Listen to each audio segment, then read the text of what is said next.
نحمدہ ونصلی علی رسولہ النبی الکریم الامین اما بعد فاعوذ باللہ السمیع العلیم من الشیطان الرجیم بسم اللہ الرحمن الرحیم قال اللہ تبارک و تعالی فی القرآن الحکیم ان اللہ وملائکتہ یصلون علی النبی یا ایہا الذین آمنوا صلوا علیہ وسلموا تسلیما الصلاۃ والسلام علیک یا رسول اللہ وعلی آلک واصحابک یا نبی اللہ۔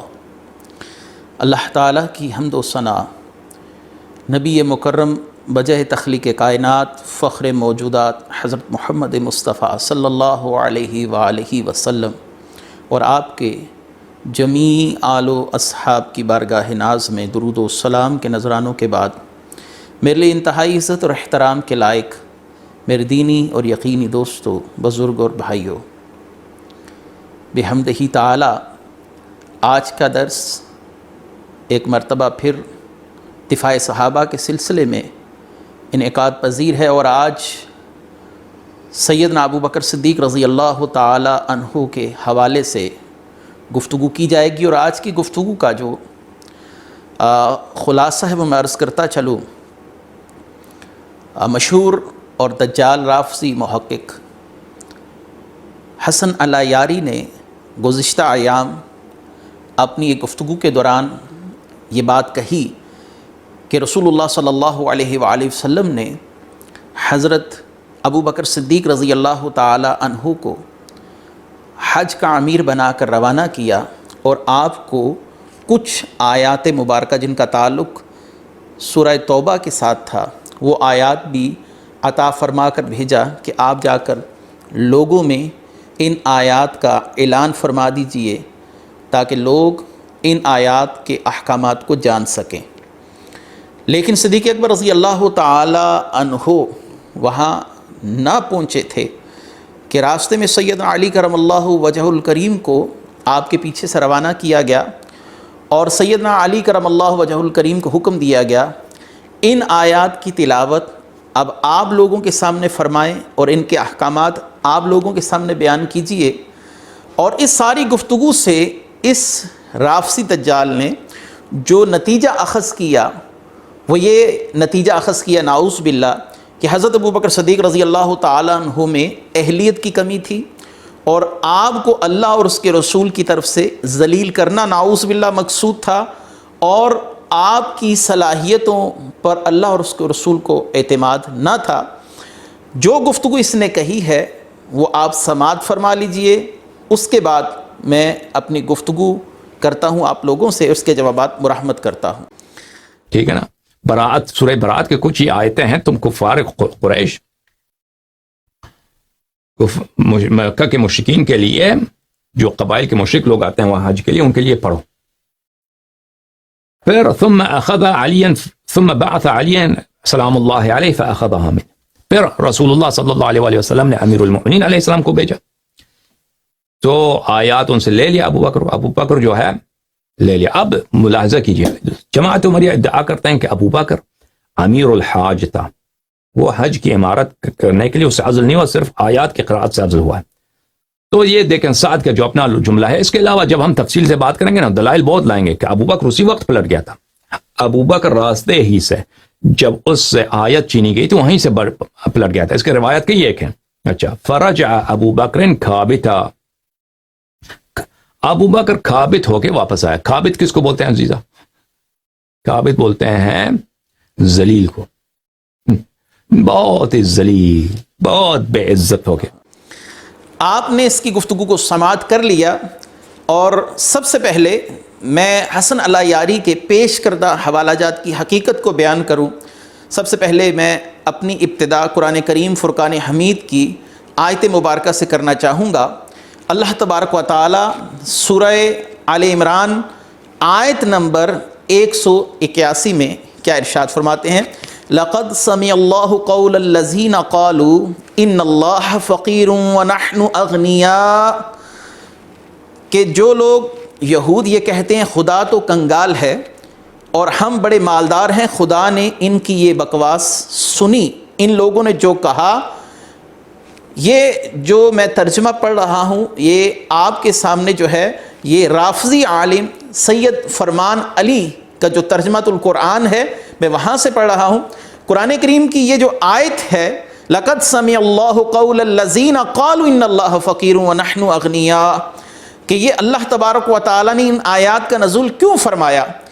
اب آتے ہیں اس آیت کے شان نزول کی طرف، اور یہاں سے میں حضرت ابوبکر صدیق رضی اللہ تعالیٰ عنہ کی عظمت اور رفعت کا بیان کرتا ہوں۔ آپ کے سامنے آ رہی ہے تفسیر مجمع البیان، یہ علامہ طبرسی کی تفسیر ہے جو مشہور رافضی عالم ہے، جس کا جو وصال ہوا وہ 548 ہجری میں ہوا۔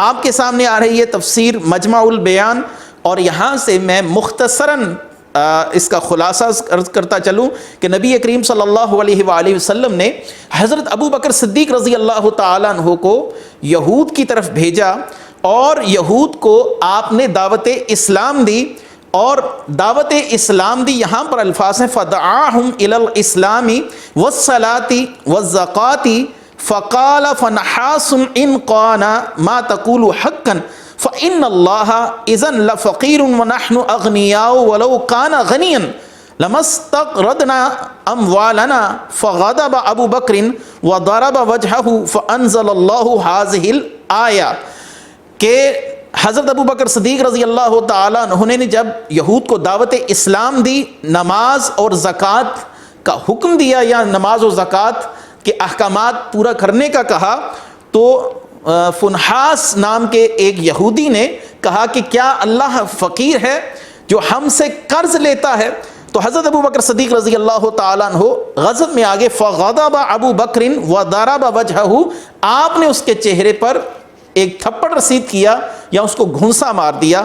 فانزل اللہ هذه الآیہ، تب اللہ تعالیٰ نے اس آیت کا نزول فرمایا، کیونکہ فنحاس جو تھا یہ رسول اللہ صلی اللہ علیہ وسلم کے پاس آ کر اپنی اس بات سے انکاری ہوا کہ میں نے کوئی بات ایسی نہیں کہی جس کی وجہ سے ابو بکر صدیق نے مجھے کیوں مارا۔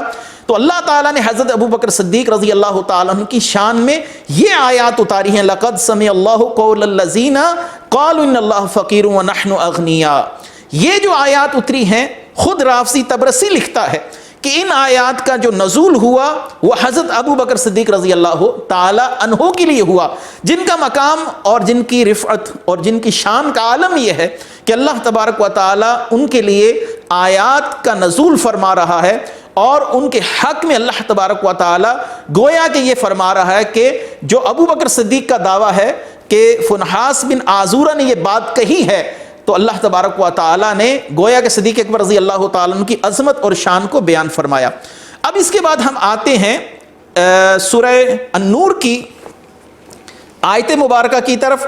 آیت نمبر 22 ہے، اور یہ بھی فرمان علی کا ترجمہ ہے، اور یہاں پر اس نے رافضی نے اتنی بددیانتی کا ثبوت دیا۔ بہرحال میں اپنے اس دعوے پر تفسیر مجمع البیان ہی سے دلیل لاتا ہوں کہ جب حضرت عائشہ پر تہمت لگی تو مصطح بن اساسہ رضی اللہ تعالیٰ عنہ بھی ان لوگوں میں شامل تھے جنہوں نے حضرت عائشہ رضی اللہ تعالیٰ عنہ پر تہمت زنا لگائی۔ تو حضرت ابو بکر صدیق نے حضرت مصطح بن اساسہ رضی اللہ تعالیٰ عنہ کا جو خرچ تھا ماہانہ بنیادوں پر وہ بند کر دیا۔ تو اللہ تبارک و تعالیٰ نے اس ساری صورتحال پر آیت مبارکہ کا نزول فرمایا۔ حضرت ابو بکر صدیق نے قسم کھائی کہ وہ آج کے بعد مصطح بن اساسہ جنہوں نے ان کی بیٹی پر تہمت لگائی ان کو مالی طور پر معاونت نہیں فرمائیں گے۔ اب اللہ تبارک و تعالیٰ قرآن میں کیا ارشاد فرماتے ہیں؟ سورہ نور ہے، اور اللہ تبارک و تعالیٰ فرماتے ہیں آیت نمبر 22 ہے وَلَا يَعْتَلِ أُولُو الْفَضْلِ مِنْكُمْ، تم میں جو زیادہ دولت والے، ترجمہ اس نے کیا حالانکہ یہ ہے کہ تم میں جو زیادہ فضیلت والے لوگ ہیں وہ قسم نہ کھائیں، جو تم میں زیادہ فضیلت والے لوگ ہیں ان کو یہ بات زیب نہیں دیتی کہ وہ قسم کھائیں۔ اب اس آیت مبارکہ میں اولو الفضل یہ کس کے لیے استعمال ہوا؟ فضیلت والے لوگ، صاحبان فضل، یہ کس کے لیے استعمال ہوا؟ یہاں پر تفسیر مجمع البیان میں طبرسی نے کیا لکھا؟ طبرسی لکھتا ہے ان قولہ لا یعتلی اولو الفضل منکم نزلت فی ابی بکر و مصطح ابن اساسہ، اس آیت کا نزول ابو بکر صدیق رضی اللہ تعالیٰ عنہ کے لیے ہوا اور مصطح بن اساسہ کے لیے ہوا۔ تو جن کو اللہ تعالیٰ اولو الفضل کہے قرآن میں، یہ رافضی دجال لوگوں کو مناظرے کے دعوتیں دیتا پھر رہا ہے کہ ان کا ایمان ثابت کرو۔ ابھی تو ان کی کتابوں سے میں انشاءاللہ العزیز اگلی نشستوں میں حوالہ جات پیش کروں گا جہاں سے اس کا دجل ظاہر ہوگا۔ بہرحال اللہ تعالیٰ نے اس آیت کا نزول بھی حضرت ابو بکر صدیق رضی اللہ تعالیٰ عنہ کے لیے فرمایا۔ یہ مجمع البیان طبرسی کا حوالہ آپ کے سامنے آ رہا ہے۔ اب آتے ہیں اس گفتگو کی طرف جو اس نے کہی اور اس حدیث کی طرف جو اس نے امام ابن ابی عاصم کی السنہ سے ایک حدیث مبارکہ پڑھی، اور اس حدیث مبارکہ کا میں وہی حصہ جس کو اس نے زیر بحث لایا ہے اسی حصے کو پڑھتا ہوں۔ اب آپ کے سامنے آ رہی ہے امام ابن ابی عاصم کی کتاب السنہ، اور یہ حدیث مبارکہ کا وہیں سے میں متن پڑھوں گا جس سے اس نے استدلال کیا۔ ان رسول اللہ صلی اللہ علیہ وسلم بعث ابا بکر بالبراۃ ثم بعث علیا فأخذها منه فرجع ابا بکر قابتا فقال لا يودي عني الا رجل مني۔ رسول اللہ صلی اللہ علیہ وآلہ وسلم نے حضرت ابو بکر صدیق رضی اللہ تعالیٰ عنہ کے پیچھے سے آپ کے تعاقب میں حضرت علی رضی اللہ تعالیٰ عنہ کو بھیجا، جنہوں نے آپ سے سورہ توبہ کی وہ آیات لے لی۔ حضرت ابو بکر صدیق رضی اللہ تعالیٰ عنہ جب لوٹے تو اس حال میں لوٹے کہ آپ فراجع ابا بکر قابتن، ابو بکر صدیق رضی اللہ تعالیٰ عنہ قابتن کا معنی اس نے کیا ذلیل، نعوذ باللہ اس نے کیا معنی کیا؟ ذلیل ہو کر آپ واپس لوٹے۔ اللہ رسول نے آپ کو ذلیل کیا، نعوذ باللہ، جو اس کی گفتگو کا پوری گفتگو کا خلاصہ ہے، جو اس نے 35-36 منٹ کی گفتگو کی، وہ اسی لفظ کے گرد گھوم رہی ہے کہ اللہ تعالیٰ نے کفار کے لیے بھی یہ لفظ استعمال کیا ہے قرآن میں، قابتا یا قابتن، اس کا مطلب ہوتا ہے ذلیل کرنا۔ اس بات کا بھی میں رد کرتا ہوں، قرآن کریم سے ہی کرتا ہوں۔ یہ اب آپ کے سامنے دوبارہ سید فرمان علی کا ترجمہ ہے، اور یاد رکھیے کہ قرآن کریم کا اسلوب ہے یا شریعت مطہرہ کا ایک اسلوب ہے، ایک طریقہ ہے کہ ایک لفظ جب اللہ کے لیے آئے یا رسول کے لیے آئے یا وہ لفظ کسی صاحب عظمت شخصیت کے لیے استعمال ہو اور وہی لفظ کفار کے لیے استعمال ہو تو وہاں پر معنی بدل جاتا ہے اور حسب حال معنی جو ہے وہ مراد لیا جاتا ہے۔ مثال کے طور پر میں قرآن کریم سورہ آل عمران آیت نمبر 54 ہے، اور آیت نمبر 54 میں اللہ تبارک و تعالیٰ کیا ارشاد فرماتے ہیں؟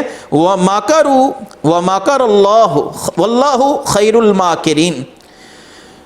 اور یہاں پر اس نے ترجمہ کیا فرمان علی نے، یہودیوں نے عیسیٰ سے مکاری کی اور اللہ نے اس کے دفعیہ کی تدبیر کی، یعنی اللہ نے خفیہ تدبیر کی۔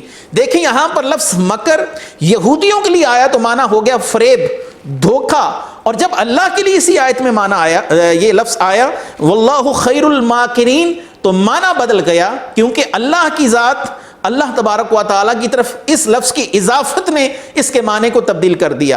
جب کوئی لفظ کسی شخصیت کی طرف منسوب ہو یا اس کی طرف اس کی اضافت ہو اور وہ شخصیت صاحب شان ہو، عزت والی ہو، رفعت والی ہو، تو الفاظ کے چناؤ میں احتیاط برتی جاتی ہے۔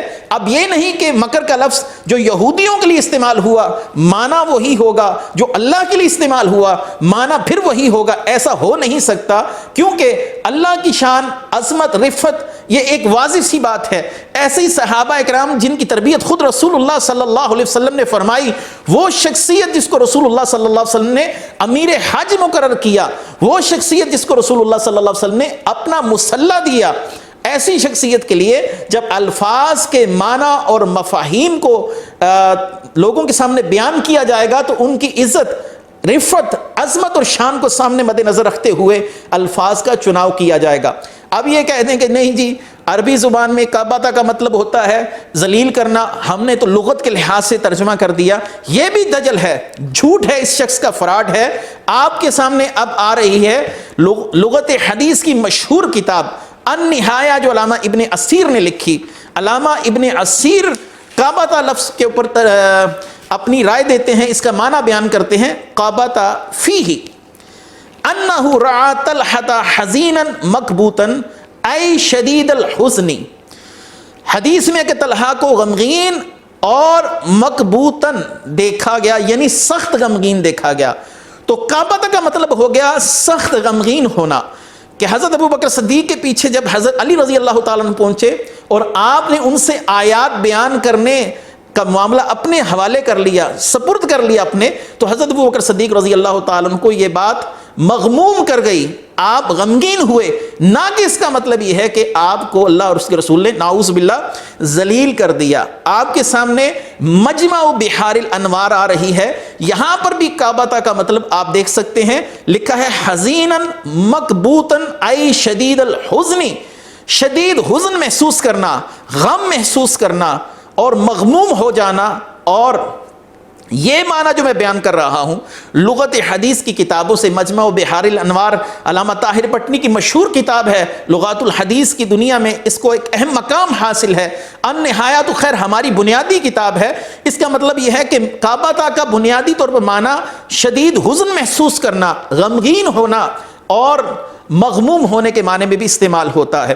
اور اسی لفظ کو، اسی معنی کو میں حدیث سے بھی ثابت کر دیتا ہوں کہ صدیق اکبر رضی اللہ تعالیٰ عنہ مغموم ہوئے اور آپ پریشان ہو گئے کہ یہ میرے لیے معاملہ کیوں ہوا، اس کی وجہ بھی آگے چل کر میں بیان کرتا ہوں۔ اب آپ کے سامنے آ رہی ہے مشہور کتاب جس کو روافض وجہ بناتے ہیں کہ حضرت امام نسائی رحمۃ اللہ علیہ کو جو شہید کیا گیا وہ اس کتاب کی وجہ سے کیا گیا، خصائص علی کی وجہ سے کیا گیا۔ اسی کتاب خصائص علی سے میں حدیث پڑھ رہا ہوں، اور اب یہاں پر واضح ہو کر سامنے آ جائے گا کہ کعبہ کا مطلب کیا ہوتا ہے۔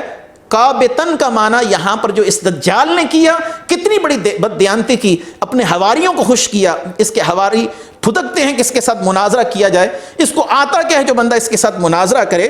اب سنیے یہ حدیث خصائص علی سے، ان رسول اللہ صلی اللہ علیہ وسلم بعث برعاتا الى اہل مکہ مع ابی بکر ثم اتبعہ بعلی فقال له خذ هذا الكتاب فامض به الى اہل مکہ قال فلحقته واخذت الكتاب منه قال فانصرف ابو بکر وہو کیب، ابو بکر صدیق رضی اللہ تعالیٰ عنہ سے وہ آیات لے لی حضرت علی کرم اللہ وجہ الکریم نے، اور وہ اس حال میں واپس لوٹے۔ وہو کیب، کیبن کا کیا معنی ہوتا ہے؟ یہ کابن یا کابتن سے نکلا ہے، یا کابتن، جس کا مطلب ہوتا ہے عربی زبان میں غمگین ہونا، رنج محسوس کرنا، دل شکستگی، اس کو ان تمام معنوں کے اندر استعمال کیا جاتا ہے۔ کس لغت کی کتاب میں قیبن کا معنی ذلیل کرنا ہے؟ قیبن یہاں پر اس لفظ کی خود ہی تشریح کر رہا ہے جو کعبہ تھا وہاں پر استعمال ہوا۔ میں نے آپ کے سامنے النہایہ سے اس کا معنی غمگین ہونا بیان کیا، میں نے آپ کے سامنے مجمع بحار الانوار سے اس کا معنی بیان کیا۔ اب اس کتاب سے معنی بیان کر رہا ہوں جو روافض کے ہاں بھی بڑی پسندیدہ کتاب سمجھی جاتی ہے، کہ حضرت ابو بکر صدیق فانصرف ابو بکر وہو قیب، ابو بکر صدیق رضی اللہ تعالیٰ عنہ اس حال میں واپس لوٹے کہ آپ غمگین تھے۔ اس نے ترجمہ کیا کیا؟ قابطہ کا ذلیل ہو کر واپس لوٹے۔ نعوذ باللہ، اللہ تبارک و تعالی امان دے ایسی بددیانتیوں سے، ایسے جھوٹوں سے۔ پھر اس نے کہا کہ حضرت ابوبکر صدیق کی صلاحیتوں پر رسول اللہ صلی اللہ علیہ وسلم کو اعتماد نہیں تھا، اور اس نے اس پر وہ حاشیے جڑے، ایک بوڑھے آدمی کو ریگستان میں بھیجا گیا، انسان تھک جاتا ہے، پھر اس کو وہاں سے واپس بلا لیا جائے تو وہ کتنا ذلیل ہو کر واپس لوٹا ہوگا، تھک کر لوٹا ہوگا۔ اللہ کے رسول نے یہ کام اس لیے کیا لوگوں کو پتہ چل جائے کہ ابو بکر صدیق میں کوئی اہلیت نہیں ہے، نعوذ باللہ، ابو بکر صدیق میں کوئی صلاحیتیں نہیں ہیں، یہ سب اس کا جھوٹ ہے۔ ابھی آپ کے سامنے ایک اور بات واضح کرتا چلوں کہ رسول اللہ صلی اللہ علیہ وسلم نے ابو بکر صدیق رضی اللہ تعالیٰ عنہ کو واپس نہیں بلایا تھا، اور آپ کو امیر حج بدستور رہنے دیا گیا، اور وہ حج آپ ہی کی قیادت میں کیا گیا۔ اس پر تو میں بعد میں آتا ہوں، اب بتاتا ہوں وہ وجہ کیا ہوئی کہ حضرت علی کرم اللہ وجہ الکریم کو پیچھے سے بھیجا گیا کہ آپ آیات کو لے کر آگے بیان کر دیجئے گا۔ اس اشکال کو بھی میں رفع کرتا چلوں۔ اصل میں عرب کے اندر ایک رواج تھا، ایک رجحان تھا کہ جب کوئی شخص کوئی عہد کرتا تھا یا اس عہد کو منسوخ کیا جاتا کسی معاہدے کو، تو یا وہ خود شخص کر سکتا تھا یا اس شخص کے اہل خانہ میں سے کسی شخص کو یہ حق دیا جاتا تھا کہ وہ یہ منسوخ کر سکے۔ آپ کے سامنے اب آ رہی ہے مشہور کتاب مدارج النبوت۔ مدارج النبوت کے اندر شیخ محقق شاہ عبد الحق محدث دہلوی رحمۃ اللہ علیہ اس صورتحال پر کیا فرماتے ہیں؟ آپ فرماتے ہیں یہ صلح حدیبیہ کی جو صورتحال ہے اس پر گفتگو کر رہے ہیں، لیکن ساتھ اس اشکال کا جواب بھی آپ نے مدارج النبوت کے اندر دے دیا ہے۔ آپ فرماتے ہیں جب صلح حدیبیہ کی شرائط لکھی جا رہی ہیں تو اب آگے سے یہ بات ذرا ذہن نشین رہے تاکہ آپ کو مسئلہ سمجھنے میں آسانی ہو۔ تو حضور صلی اللہ علیہ وسلم نے قلم دوات اور کاغذ حضرت اوس بن خولی انصاری صحابی رضی اللہ تعالیٰ عنہ کو دیا تاکہ وہ صلح نامہ لکھیں۔ یہ خط و کتابت میں مہارت رکھتے تھے۔ سہیل یعنی سہیل بن عمرو یہاں سے مراد ہے جو کفار کی طرف سے ان کا قاصد تھا۔ اس نے کہا اے محمد صلح نامہ آپ کے چچا کے فرزند علی المرتضیٰ کرم اللہ وجہ الکریم کو لکھنا چاہیے۔ ظاہر ہے کہ یہ بات اس بنا پر ہوگی کہ مصالحت، معاہدہ اور اس کے نقص کے معاملہ میں احق و اولا شخص اس بات اور اس کے گھر والے ہی ہوتے ہیں۔ اس بنا پر سورہ توبہ کے پڑھنے کے لیے جس میں نقض عہد اور منافقین کی توبہ تھی، حج کے لیے حضرت ابو بکر صدیق رضی اللہ تعالیٰ عنہ کو امیر الحج بنا کر بھیجنے کے بعد حضرت علی کرم اللہ وجہ الکریم کو بھیجا گیا، کیونکہ منافقین مشرکین کے ساتھ اس معاہدے کو منسوخ کیا جا رہا تھا۔ اس معاہدے کی منسوخیت کے لیے حضرت علی کو بھیجنا صرف اس وجہ کے ساتھ تھا کہ حضرت علی رضی اللہ تعالیٰ عنہ کا جو تعلق ہے رسول اللہ صلی اللہ علیہ وسلم کے ساتھ وہ انتہائی قریبی تھا۔ آپ چچا زاد بھائی بھی تھے، آپ داماد بھی تھے، اور اخی رسول صلی اللہ علیہ وسلم بھی جانے جاتے تھے۔ تو لہٰذا رسول اللہ صلی اللہ علیہ وآلہ وسلم نے خود جانے کی بجائے مولا علی کرم اللہ وجہ الکریم کو یہ اس عہد کو منسوخ کرنے کے لیے، اس معاہدے کو منسوخ کرنے کے لیے بھیجا ہے۔ یہ سیرت کی مشہور کتاب اب آپ کے سامنے آ رہی ہے علامہ بحرق کی۔ آپ اس کے اندر کیا ارشاد فرماتے ہیں؟ اب آپ کے سامنے علامہ بحرق کی کتاب ہے اور اس کے اندر آپ کے الفاظ کیا ہیں؟ وَأَمَرُهُ أَن يَتَوَلَّى نَبَذَ الْعَهُودِ بِأَنَّ يَقْرَأُ عَلَى النَّاسِ صَدَرَ سُورَةِ بَرَاءَةَ لِأَلَّا يَبْقَ لِلْمُشْرِكِينَ عُذْرٌ إِذْ كَانَ مِنْ عَادَتِهِمْ أَلَّا يَتَوَلَّى نبذ العقود الا من تولى عقدها وهو صاحبها او رجل من اہل بیتہ۔ رسول اللہ صلی اللہ علیہ وسلم نے عہود کو رد کرنے کا نگران حضرت علی کو مقرر فرمایا کہ سورہ برات کی ابتدائی آیات ان لوگوں کو پڑھ کر سنائیں، یہ اس لیے تاکہ مشرکین کے لیے کوئی عذر باقی نہ رہے، کیونکہ اہل عرب کی عادت تھی کہ معاہدے توڑنے والا وہی ہوتا تھا جس نے معاہدہ کیا ہوتا تھا، اور یا وہ خود ہوتا تھا یا اس کے خاندان کا کوئی فرد ہوتا تھا۔ تو یہ مطالع الانوار کے اندر علامہ بحرق نے اس مسئلے کو، جو سیرت کی بڑی مشہور کتاب ہے، اس کے اندر اس مسئلے پر بڑی خوبصورت گفتگو سے اس مسئلے کو سمجھایا ہے۔ یہی بات علامہ شیخ محقق شاہ عبد الحق محدث دہلوی نے کہی، یہی بات علامہ بحرق نے کہی۔ یہ تمام باتیں اس بات کا اشارہ دے رہی ہیں کہ معاہدے کو منسوخ کرنا چونکہ مقصود تھا اور اس کے لیے حضرت علی رضی اللہ تعالیٰ عنہ کی ذات زیادہ مناسب تھی، کیونکہ آپ رسول اللہ صلی اللہ علیہ وسلم کے اہل بیت سے تھے، اس لیے آپ کو بھیجا گیا۔ اب آتے ہیں اگلی بات کی طرف کہ رسول اللہ صلی اللہ علیہ وآلہ وسلم نے کیا حضرت ابو بکر صدیق کو اس لیے بھیجا تاکہ پیچھے سے حضرت علی کو بھیجا جائے اور حضرت ابو بکر صدیق رضی اللہ تعالیٰ عنہ کو ذلیل کیا جائے۔ نعوذ باللہ، اللہ تعالیٰ کی پناہ مانگتے ہیں ہم ایسی باتوں سے۔ یہ حضرت جبریل کی طرف سے رسول اللہ صلی اللہ علیہ وسلم کو حکم دیا گیا تھا کہ حضرت علی کو بھیجا جائے، کیونکہ وہ آپ کے اہل بیت سے ہیں، اور چونکہ معاہدہ منسوخ کرانا مقصود تھا اس لیے اہل بیت کے فرد کا ہونا ضروری تھا۔ اب آتے ہیں، آپ کے سامنے آ رہی ہے مجمع الزوائد، حدیث نمبر ہے 11039، اور سنیے لما نزلت 10 آیات من براءۃ علی النبی صلی اللہ علیہ وسلم دعا النبی صلی اللہ علیہ وسلم ابا بکر فبعثہ بها لیقرأها علی اہل مکہ ثم دعانی النبی صلی اللہ علیہ وسلم فقال ادرک